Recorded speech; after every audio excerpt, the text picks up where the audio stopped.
player of the game will be Faker and Azir. First POG of the split. I wasn't really sure about the comment. Currently, but there is the first pick Akali that we were talking about. Second one for the LCK. People are catching on. Very, very good at, but instead it will be Faker's Twisted Fate. Locked in. This is going to be the answer to the Akali, trying to keep tabs on her. Yeah. Potentially, as 8 seconds on the clock for Carrier to make his decision. Nidalee is an interesting one. Pairs very well with Twisted Fate. Does mean that T1's composition this time around is geared moving on forward.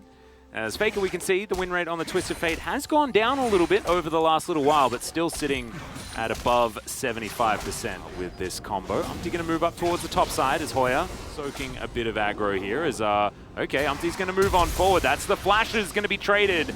You might be able to prevent T1 from trading it, but the window of time is very thin, and they're going to look for a fight instead. Yeah, Carrier taking a bit of damage. The Winter's Bite connects onto Cuz. That's fantastic news. As in goes Faker, the Destiny goes down. The answer is there in the Paranoia, and now Lava's going to pull the trigger. Carrier still in a bit of trouble as Hoya's going to turn it around with the perfect execution. Is it going to be answered as the smite comes through just in the nick of time, and that is going to bait Cuz just enough. Fredit Brion 2-0. Umpty hits the stun, is able to get the first blood, has that smite, as you mentioned, perfectly timed here just to get away at the last second. And T1 are grouped up here, they commit the teleport. Destiny Gate comes back through here for Faker. And it's just so easy to long range back into this fight, you know, as the Nocturne. Look at Hoya, perfectly timed dash through on the side. The smite comes through and Cuz is like, no, what have I done? It was so close to his swipe for a fight. Fredit Brion are looking for some more plates here towards the bottom side. That's Chains of Corruption going to connect, and my goodness, the poke damage from this Varus is just silly. True Shot Barrage is going to find. You know, there's a lot of things that Faker's going to be able to do later on in the game with this TF. Faker just kind of sitting safely on the side. Kana, meanwhile. Yeah, there's the perfect execution. Okay, we'll see whether Faker can actually get the save here, as that is going to be the hammer back. Hoya waited, gets the backflip, and that was beautifully executed. Cuz as well is going to get the flash out of Hoya, as Umpty wanted desperately to save his teammate. Actually could have saved the flash. A little bit of gold away. And this is a scary moment because now you have Rift Herald, you have that control, you have Drake Prio, Paranoia. Yeah, we're looking for Kana again, is Fredit Brion, but play the map and try and manipulate your way into a victory, which is something that Twisted Fate can do. And as you can see, this is how it works. Stayed here, and it seemed pretty obvious. So we're going to go pretty far back and watch this exchange. The perfect execution does hit, as you say. Umpty's here for the follow-up, but he doesn't actually get to do anything as Hoya gets the full dash through there under turret. And you can see that he could block the spear, but flash comes through regardless. So this is the moment where, as Hoya here, you're like, okay, gonna try to make something happen, but it's not gonna happen. As Cuz is going to barely miss that spear onto Delight, as now the Destiny comes in, and this is where you need to use them as Teleport comes on down, and now the turn is going to be attempted as all of Fredit Brion dive on top of T1. Lava just evaporates though, and they trade it for Carrier, but a 1-for-1 is good news for T1, as now Faker is looking to keep them at arm's length and try and take down these low health targets. Another gold card going to be locked here, but no minions. Yeah, I do like the kite back from Fredit Brion, and you'd rather take out a DPS, so T1 get to push the issue a little bit further. As we watch this once again, I mean, it's so difficult actually to fight against a Leona comp. He hits a Zenith Blade, and this is this like defensive turn here actually for Fredit Brion. Umpty with a long range wraparound, but they can't kill Teddy, they can't kill Faker, and the only thing they can kill is an extremely tanky Leona. It's so difficult to take down, so T1 are very happy to chase, and if there was not mid-fight, you know, trying to take on this poke/split comp as, okay, Solar Flare is going to connect. Immediate cleanse from Henna as he looks to get out, but Umpty is not going to be so lucky. Okay, in goes Faker, immediately will get knocked up, but now he's underneath the turret looking to take down the Varus, and does so easily. Goes golden as well, as Carrier does the same thing, uses it to also block the Akali damage and stop him from dying, and it's Carrier that gets the kill. Can he get the pog this time? Please!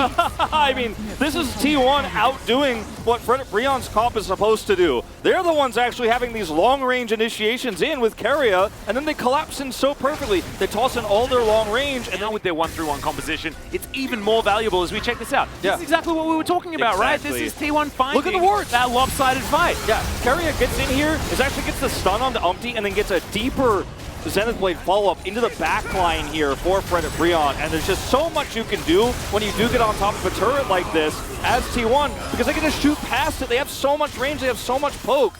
And Fred Brion could not walk into that without any vision control. There were like 17 wards in there for T1 and not a single one for Fred Brion. And if you don't know where Keria is, if you walk in and get stunned like that, I mean, that's just lights out. T1 completely turning this game around now. And yes, it is going to be an Ocean Soul here, but T1, I don't think they care as much about the Drakes and their deficit there as much as they care about winning every single up blasted by Shock Blast. You're going to get shot by Nidalee Spears. Faker's going to stun you from a million miles away. Well, here's the paranoia. In goes Fred Brion, looking for their opportunity. Okay, Lava has to immediately get out of there as Umpty not going to be so lucky. Normally, the Udyr can run real fast, but unfortunately the damage is just too high, and now T1 will steamroll the bottom side. There's the Destiny utilized from Faker to make sure that he can get towards this inner turret where they have a minion wave point as well. Like, it's just all sort of compounding. And Fred Brion, it feels like once again they feel like their use-by date has ran out. When I thought that there was going to be a chance, right? But just hasn't really been enough. Hoya hasn't been able to be that hard carrier Kali that we've seen so many times. Just going to get more and more damaging from here. Who do you kill? I guess maybe you try and kill Teddy, but I don't know about that one, as we've got to fight on multiple fronts. There is the Destiny for safety, as Lava can't arm the Fear in time.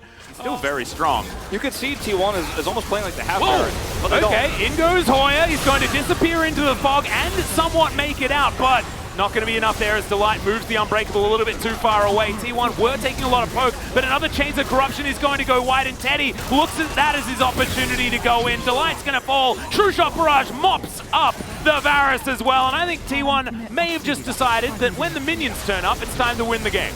Yep, I mean, T1, they don't have Baron, but they were acting like they did with that insanely hard push. There's just no way for Fred Brion to punish them if they stay grouped, and they're just going to end this game right now. Not much you can do with this. Nope. Faker's got the gold card armed, doesn't even need it. Once the turret's dead, the Nexus is next. In goes Keria one more time. The Nexus turret is going to be taken down. Nexus will surely follow as T1 now just having a good time on the enemy fountain.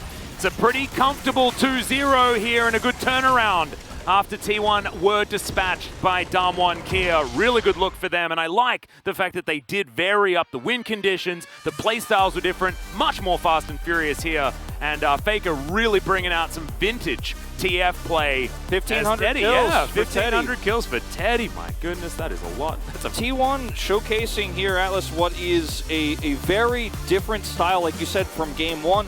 You know, exactly how to fight back as far as just a macro sense, and T1 just utilized macro supremacy in order to take that one down. Really, really liked it. I think that Keria made this game look like T1 were not supposed to be on the defense. He deserves the vote as well, just because he also played super well in game number one. So it's a series vote. I like that. Let's listen to T1 take down Fred Brion here in game two.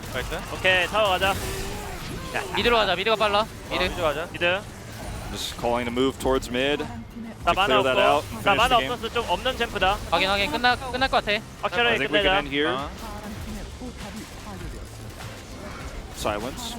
I'll translate that for you guys. Yeah, thank you very much. 솔직히 있어. 어디로 갈 사람? 가고 있어라. Calling to grab Nocturne. 나 너무 많아. 나이스. 잠깐만 052. 미니언. 가자고. Minions. 세레모니 기다려. 까비. He said he wants a ceremony.